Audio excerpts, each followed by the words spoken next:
Good morning, dear students. I hope you all are good. So today we will continue chapter 14 factorization of class 8 maths. So last video में आपको मैंने two methods के through factorization सिखाया था, method of common factors and by regrouping terms. So आज हम factorization सीखेंगे identities के through. So मैंने आपको 9th chapter जब पढ़ाया था तो उसमें हमने कुछ identities को discuss किया था. So उसमें हमें हमारी कौन कौन सी identities थी. एक हमारी आइडेंटिटी थी a प्लस बी का whole square a square plus 2ab plus b square. Okay, एक आइडेंटिटी थी आपकी a minus b whole square a square minus 2ab plus b square.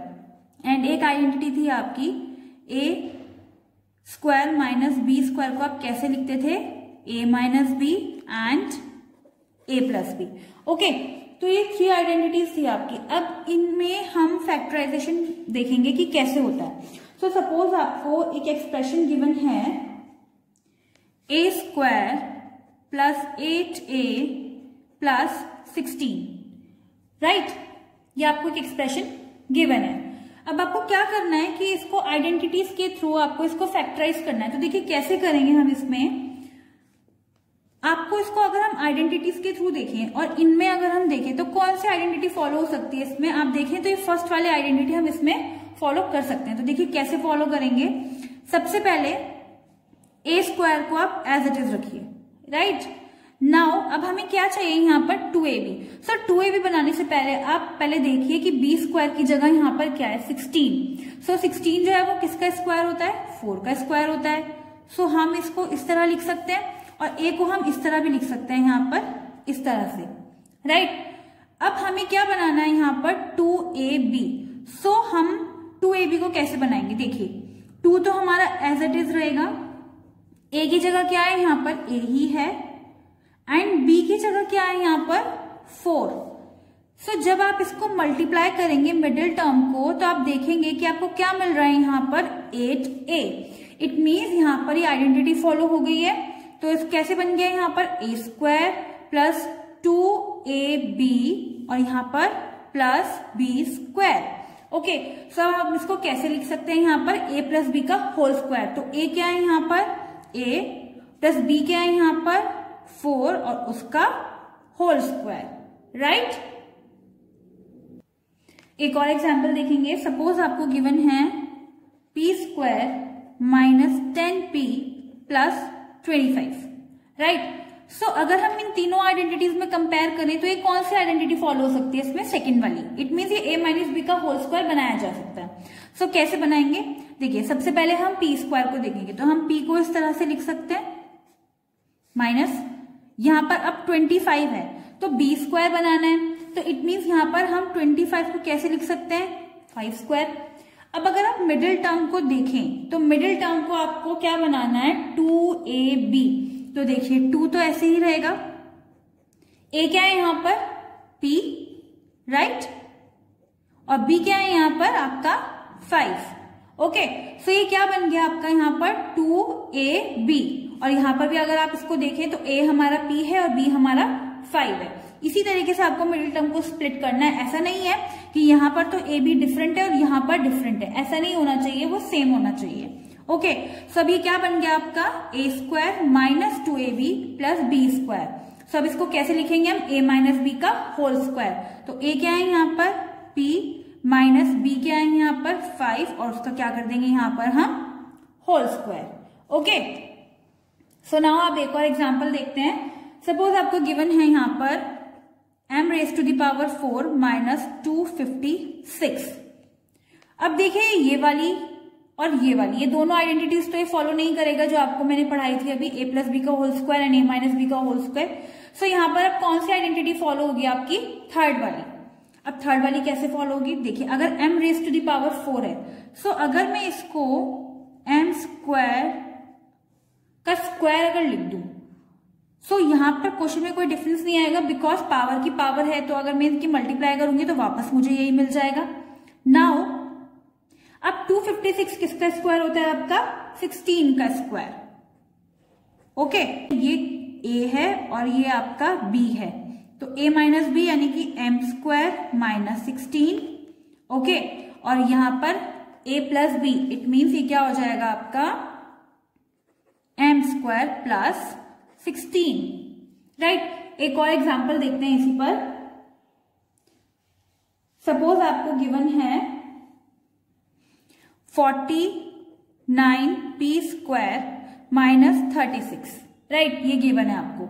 आप इसको कैसे लिख सकते हैं? देखिए 49 कैसे हो जाएगा, 7 का स्क्वायर हो जाता है, और ये p, तो इसको हम ऐसे लिख सकते हैं, ये किसका स्क्वायर हो जाएगा आपका 6 का स्क्वायर हो जाएगा।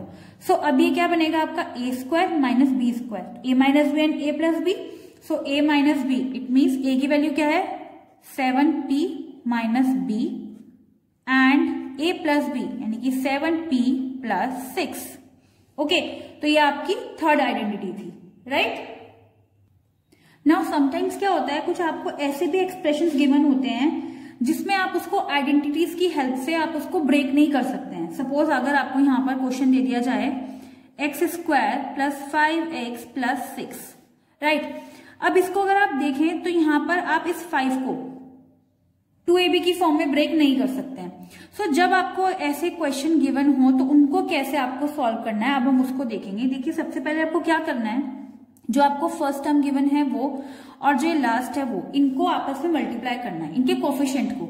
अगर आप यहाँ पे एक्स स्क्वायर के कोफिशिएंट की बात करें तो वो 1 है और यहाँ पर 6 है। इट मीन्स यहाँ पर इन 1 और 6 की मल्टीप्लाई करने पर आपको क्या मिल जाएगा, 6 मिल जाएगा। सो अब आपको 6 को ऐसे फैक्टर्स की फॉर्म में ब्रेक करना है, ओके, कि आप उनको जब ऐड करें या सब्ट्रैक्ट करें तो आपको क्या मिल जाए, ये मिडिल टर्म आपको मिल जाए, राइट।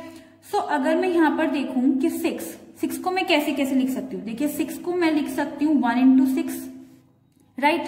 एक लिख सकती हूं मैं यहां पर 3 इंटू 2 यानी कि 3 2 ज़ा 6, ओके। सो अब आप देखिए अगर मैं 1 प्लस 6 करूं या 6 माइनस 1 करूं या 1 माइनस 6 करूं तो मुझे 5 तो नहीं मिलेगा। लेकिन अगर मैं ये वाले फैक्टर्स चूज करूं और मैं इन दोनों को ऐड करूं तो मुझे 3 प्लस 2 करूं तो क्या मिल जाएगा यहाँ पर 5, और इनकी मल्टीप्लाई करूं तो मिल जाएगा 6। इट मीन्स मुझे कौन से फैक्टर्स को चूज करना है, ये वाले फैक्टर्स को, राइट। अब इसको लिखेंगे कैसे, देखिए x square as it is रहेगा आपका। अब मैंने यहाँ पर क्या किया है, 5 को इन दो फैक्टर्स में ब्रेक कर दिया, तो अब इसको कैसे लिखेंगे हम यहाँ पर 3 प्लस 2 और x आपका ब्रैकेट के बाहर रहेगा और यहाँ पर हम लिखेंगे 6, ओके। अब इस x में हम इनकी क्या कर देंगे, multiply. So X square plus 3x plus 2x plus 6। अब आपको यहाँ पर क्या अप्लाई करना है, मेथड ऑफ कॉमन फैक्टर्स, वो वाला मेथड आप यहाँ पर अप्लाई करेंगे, राइट। सो अगर मैं इन दोनों टर्म्स को देखूं तो यहाँ पर x गिवन है, सो x प्लस 3, एंड यहां पर अगर आप देखें तो ऐसे तो आपको डायरेक्टली समझ में नहीं आ रहा होगा, तो इसको आप अलग से ऐसे ब्रेक करके भी देख सकते हैं। सो 2x तो ऐसे ही रहेगा मल्टीप्लाई x प्लस, इसको लिख सकते हैं आप 2 मल्टीप्लाई 3 की फॉर्म में।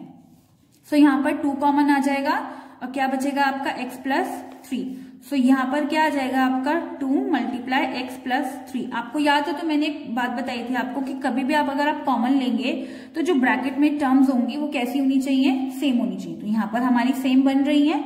सो हमारे इसके जो फैक्टर्स आ गए वो क्या आ गए, x plus 2 and x plus 3। सो ये वाला जो क्वेश्चन था आपका x square plus 5x plus 6, ये आपका फैक्टराइज हो चुका है। एक और क्वेश्चन देखेंगे। सपोज आपको गिवन है 3m square plus 9m plus 6, okay. So अब क्या करेंगे आप, मैंने बताया था कि यहाँ पर पहली टर्म का जो कोफिशिएंट है जो लास्ट टर्म है इनको क्या कर देंगे हम, मल्टीप्लाई। तो 3 मल्टीप्लाई 6 आपको क्या मिल जाएगा, 18। सो यहाँ पर आपको 18 मिल गया।